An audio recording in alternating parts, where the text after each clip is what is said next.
বেহেশত দোজখের কোনো সম্পর্ক নাই। বেহেশত এবং দোজখ নির্ধারিত হবে মহান আল্লাহ তাআলা আপনার কৃতকর্মের উপর। এখানে কোনো প্রতীকে ভোট না দিলে সে জাহান্নামে যাবে, এই কথা বলার সাথে সাথে তাদেরকে প্রতিহত করবেন এবং ধাওয়া দেবেন।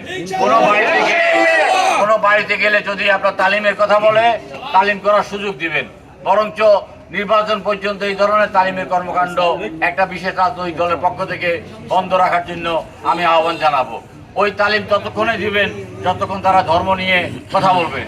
যে ধর্ম নিয়ে কথা বলার প্রেক্ষিতে যখনই তারা আল্লাহর আইন, সৎ লোকের শাসন, জামাতে ইসলামকে ভোট দেন, ধানের শীষে আপনার পরিবর্তে আপনার দাঁড়িপাল্লায় ভোট দেন, এই কথা বললেই কিন্তু তাদেরকে আপনারা রুখে দাঁড়াবেন।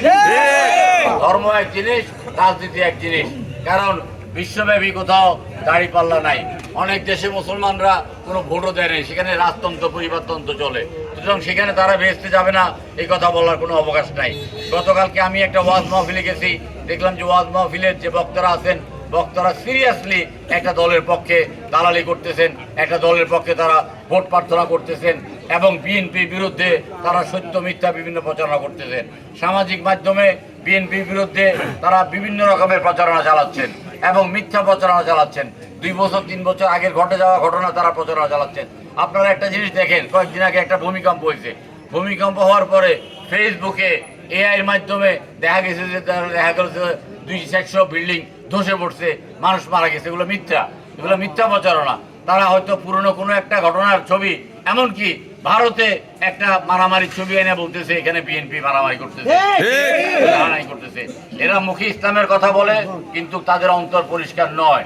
তারা কিন্তু আপনার মানুষকে এত বেশি স্বৈরাচার, তারা নারীদের নেতৃত্বে বিশ্বাস করে না।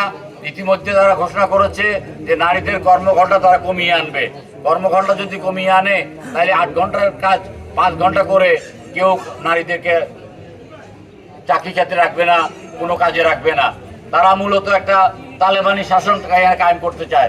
বাংলাদেশের মানুষ ধর্মান্ধ নয়, ধর্মভীরু, ধর্মকে পালন করে। কিন্তু ধর্মের নামে কোনো বাড়াবাড়ি না করার জন্য আমাদেরকে আল্লাহ রসুলের পক্ষ থেকে বলা হয়েছে ধর্ম যার কাছে। কিন্তু ধর্ম নিয়ে ধর্মকে পুঁজি করে যারা আজকে বিশৃঙ্খলা করতেছে, যারা আজকে বিএনপিকে বিভিন্নভাবে মিথ্যা দোষারোপ করতেছে, তাদেরকে আপনাদের চিহ্নিত করতে হবে। বিশেষ করে কোনো মসজিদে যদি ইমাম সাহেব আপনার ধর্ম এবং খুতবার বাইরে কোনো প্রার্থীর পক্ষে এবং কোনো রাজনৈতিক দলের পক্ষে ভোট চায়, সেখানে প্রতিবাদ করবেন। এবং মসজিদ কিন্তু কোনো রাজনৈতিক জায়গা নয়, এইটা আপনারা কিন্তু শক্তভাবে বলবেন।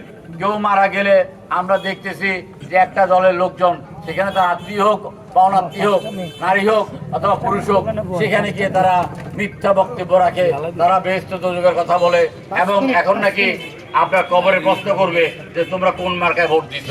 এটাও তো আপনারা দেখতেছেন। তারা রোজা এবং পূজাকে তারা এক করে দেখতেছে। আমি গতকালকে একটা ওয়াজ মাহফিলে গেছিলাম। ওয়াজ মাহফিলে গিয়ে আমি একটা প্রশ্ন করছি, হুজুর আমি তো আপনার 3 বার বড় হজ করছি, 3 বার উমরা হজ করছি। আপনার মক্কা মদিনা শরীফের চারদিকে লেখা আছে এই এলাকার ভিতর কোনো মুসলমান ছাড়া আর কেউ প্রবেশ করতে পারবেন না। মুসলমান ছাড়া যদি আর কেউ প্রবেশ করেন তাহলে তাকে মৃত্যুদণ্ড করা হবে। যেখানে আমাদের এটা লেখা আছে, সেখানে আপনারা ইসলাম কায়েম করার জন্য একজন হিন্দুকে যে আপনারা প্রার্থী আল্লাহ তাআলার দরবারে হাজির হইতে হবে, কিয়ামতের দিন নেতাকে নিয়ে হাজির হইতে হবে, তার কাছে যাবে। এটা তো আমরা তো ধর্মনিরপেক্ষ একটা আমাদের মধ্যে একটা রাজনৈতিক সহনশীলতা আছে। হিন্দু ভাইরা যারা আছেন তারা আওয়ামী লীগের একটা সম্পত্তি নয়, তারা এইবার আমাদেরকে ইনশাল্লাহ ভোট দেবেন। প্রোডাকশন দিচ্ছি আওয়ামী লীগের যেসব ভাই যারা এখানে আওয়ামী লীগ সমর্থন করতেন, কিন্তু তাদের নেতারা যারা আওয়ামী লীগ আর বিশ্বাস করেন না, যারা মনে করেন যে নেতার দায়িত্ব হলো যে সামনে থেকে নেতৃত্ব দেওয়া, জীবন অথবা মৃত্যু আল্লাহর হাতে। কিন্তু যেই নেতা সমস্ত সাঙ্গপাঙ্গ আত্মীয় স্বজন নিয়ে পালিয়ে যায়, সেই নেতার পক্ষ থেকে যদি তারা তাদের সমর্থন প্রত্যাহার করে, তাহলে তারা আমাদের সাথে আসতে আমাদের কোনো আপত্তি নাই, আমাদের কোনো দ্বিধা নাই, তাদেরকে আমরা স্বাগত জানাবো। কিন্তু কোনো চিহ্নিত সন্ত্রাসী, কোনো চাঁদাবাজ, তাদেরকে আমরা কোনো অবস্থায় প্রশ্রয় দেব না। আমি ইনশাআল্লাহ নির্বাচন